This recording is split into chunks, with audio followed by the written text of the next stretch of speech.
Let's spend a moment now preparing our hearts to hear from the Word of God.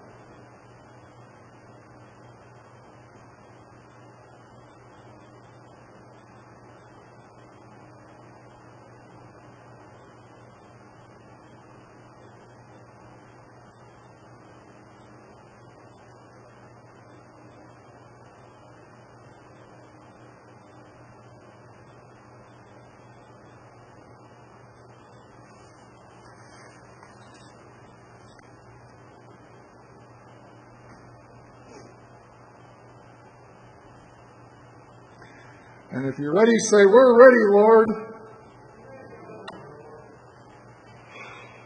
It didn't sound like it.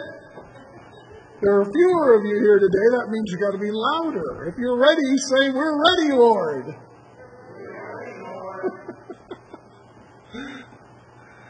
All right, our lesson comes from the 22nd chapter of the book of Genesis. And it really is the whole chapter, but I just want to give you the first part of verse 14 as the lesson. And that is simply, "And Abraham called that place, 'The Lord will provide.'" Now, that's actually a name. It's the name of God. And sometimes, depending on what version you're reading, it'll say Jehovah Jireh. Have you ever heard that name? Jehovah Jireh?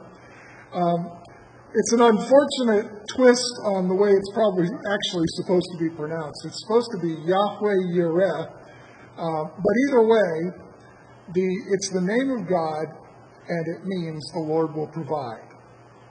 Now what we have to do is discover why it is that that's what Abraham named this place. Well, let me start by asking a question for you to ponder as we're going through this. What in your life do you consider to be the most precious thing? Or you might ask the question this way. You might consider the question this way. What is it that you think is essential for your future? Your future in terms of personal fulfillment, satisfaction with your life,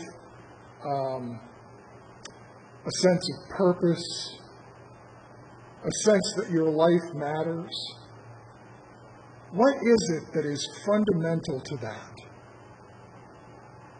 Because that actually is what Abraham is dealing with in chapter 22, and really has been dealing with since well before our story. You'll recall that he and his family had moved from Ur of the Chaldees up to the northwestern end of the Tigris-Euphrates River Valley, and they were living there as a family, when all of a sudden God shows up to Abraham, and actually there's no reason to believe that Abraham would have any recognition of who God was. He was from a region that had a whole different religious system. But God shows up and says, "Hey, I want you to leave behind everything that matters, your family, your potential inheritance, your homeland. Leave it all behind and go someplace that I'm going to show you. And when you get there, I'm going to make a great nation of you, and you're going to be a blessing to other people, and you will be blessed." And without any thought, apparently, Abraham takes off and goes. It's really a strange moment, but Abraham acts on it. A little bit later, God adds to the promise by saying specifically, "I'm going to make your descendants as numerous as the sands of the sea." Excuse me. And at that point, Abraham and Sarah decide that, well, they better take it upon themselves to solve this problem, because up to this point, they haven't had any kids. Sarah is now close to 90. Abraham is close to 100. And they've got to figure something out if this is going to prove true. So they take matters into their own hands, and along comes Ishmael. And then God steps in and says, no, that's not what I meant. You're going to have a son to Sarah. Well, that takes a bit of faith to believe. But we are told that Abraham believed God, and it was reckoned to him as righteousness. So Sarah becomes pregnant. She has Isaac 9 months later. And now it's been a little bit of time. It's not exactly clear how long, but probably by my estimation, we ought to think Isaac is somewhere between maybe 8 and 12 years old. The Jewish tradition says he was actually in his 30s, but for reasons that I think will become clear, I can't see how that's possible. Their tradition stems from a later argument. But nonetheless, because the story is going to call him a lad or a boy, it seems unlikely to me that he's much older than 12. Well, here's what happens. God decides one day he's going to test Abraham. If we did not have that opening statement, most of us would be aghast at what follows. And in all likelihood, we would leave faith in God immediately. Because what he's about to say is unimaginable. It's cruel. It's horrifying.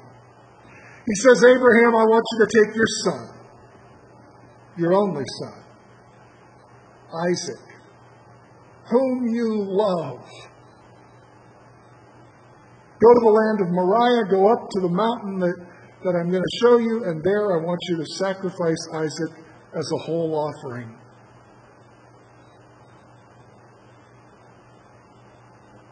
Now, the Abraham that we have come to know to this point is one that we would expect to at least give a little bit of argument to God over this.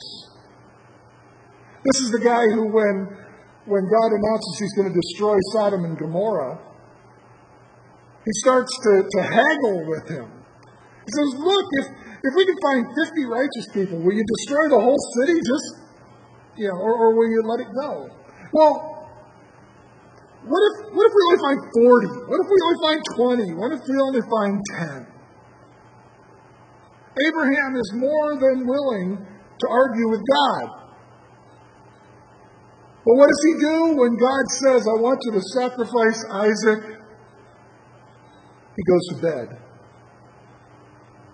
He goes to sleep. I don't know about you, but I could never do that.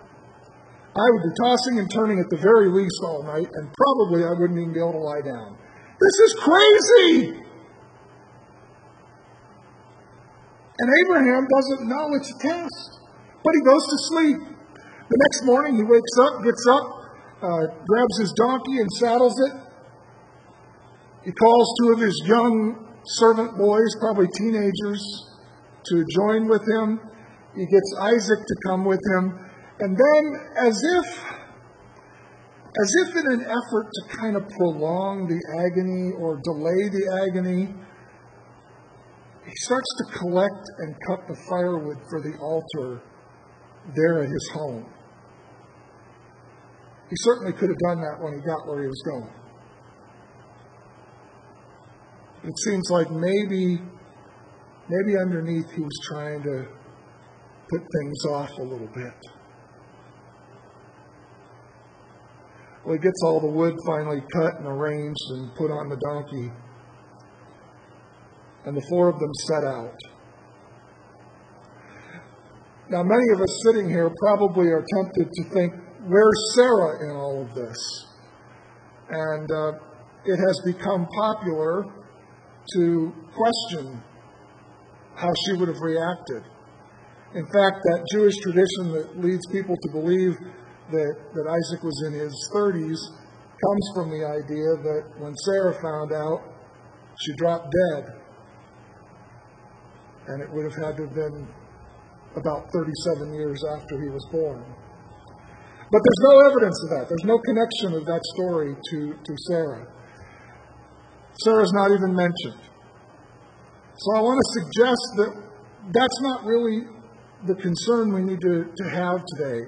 It's a satisfying exercise to ask the questions.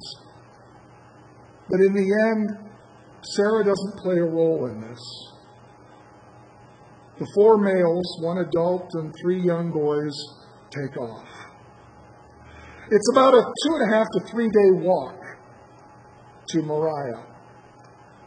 When they get there, and they can just now make out the mountain that they're going to, Abraham turns to the boys and says, you two stay here with the donkey. The lad and I, Isaac and I, are going to go up on the mountain. We'll worship, and then we'll come back to you. Does he really think both of them are coming back? I don't know. The New Testament tells us he had faith that God could give him Isaac back even if from the dead. But as we encounter the story as it is, we don't know why he said that. Maybe he was trying to cover up the dread deed that was about to happen. Maybe he was just trying to soothe himself. I don't know. But he loads the wood on Isaac's own back. He takes the knife in his hand, and it says he took the fire in the other. Whether that was coals from a previous fire or the tools to make fire, we don't know, but he took those instruments, and the two walked together up the mountain. On the way, Isaac, who apparently is more astute than we might think, says, "Hey, Dad, we got the fire, we got the knife, we got the wood. Where's the lamb? Where's the sheep?" And Abraham says something that is absolutely cryptic, ambiguous. He says, "The Lord will provide the sheep, my son." Now, most of us take that to be, well, son, the Lord will provide. But you could also read it this way. Well, the Lord will provide the sheep, and that sheep is my son.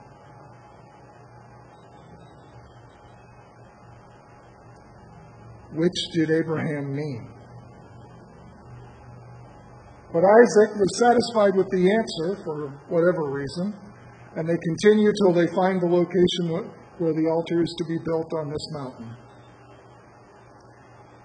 Abraham takes care to build the altar to the best he can, arranging the wood and stones and whatever. And as we picture him doing that, let's remember that he's built 2 other altars since coming to the Promised Land. And both of those first 2 altars were in direct response, a response of praise and thanksgiving to the promise that God had given to him. Now the very key to that promise, Isaac himself, is about to die. And he builds an altar to do that very deed. The altar becomes a threat to the possibility of fulfilling that promise. Once he has put everything together, Abraham binds his son. This is another reason why I can't imagine that Isaac is in his 30s. How's a guy well over 100 years old going to control a man in his prime, to bind him, to kill him? It doesn't seem likely. But he binds him and he puts him on the altar. And what baffles me is that Isaac says nothing. We don't know how he reacted. Was he struggling? Was his face showing horror? What was going on? But no sooner had he been laid on the altar than Abraham reaches back for the knife. And he pulls it up. And he's about to plunge it into his son. And suddenly words come from heaven. Abraham, Abraham, stop! Don't do this. Don't put a hand on him. Now I know that you fear God. Well, now wait a minute. Didn't God already know that? Hadn't Abraham's belief in the promise already counted to him as righteousness, and therefore God must already know? Well, the statement, or the word to know, usually carries with it the idea of to experience. And so it's a little bit like God saying, now I've seen it myself. Now you've shown me the reality of how you understand me, that you trust me, that you fear me, that I am your God. Now it's real. And it reminds us of a truth. And that truth is that when you believe something, when you have faith in something, it affects the way you live. If you really believe something, you're going to act in ways that show that, right? It only makes sense. It's kind of like saying put your money where your mouth is, or where your mask is. Abraham, now I know. Abraham knew that hope of the fulfillment of this promise was at stake. But he was willing to do what God told him to anyway. Because he believed that God was able to fulfill that promise with or without Isaac. One writer put it this way: Abraham knew that God must fulfill it because he made the promise. And so he was obedient until the moment when he was told not to. Well, even then he was obedient. He didn't do it. That brings us back to the question I started with. What do you hold most dear in your life? Or what do you hold on to as essential for your future fulfillment, for your hopes and dreams? Money? A house? Something that you identify with? Something that gives you a sense of who you are? Would you be willing to let that go because you trust God? At the very least, this looks to the reality of sin in our lives. Very often, the sins that we hang on to are those very things that we think either consciously or unconsciously we have to continue to practice because they give us a sense of satisfaction. When in fact we're called to sacrifice those things for a greater good, for a greater blessing. We're called to sacrifice those things because we trust God with all of our future.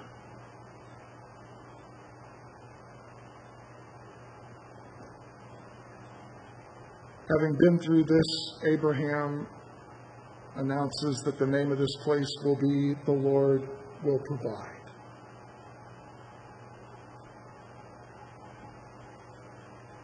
I wonder if that's the best name.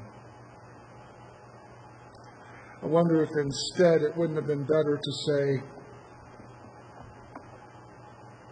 put your money where your mouth is. Or make sure that your life shows what you claim to believe. Amen.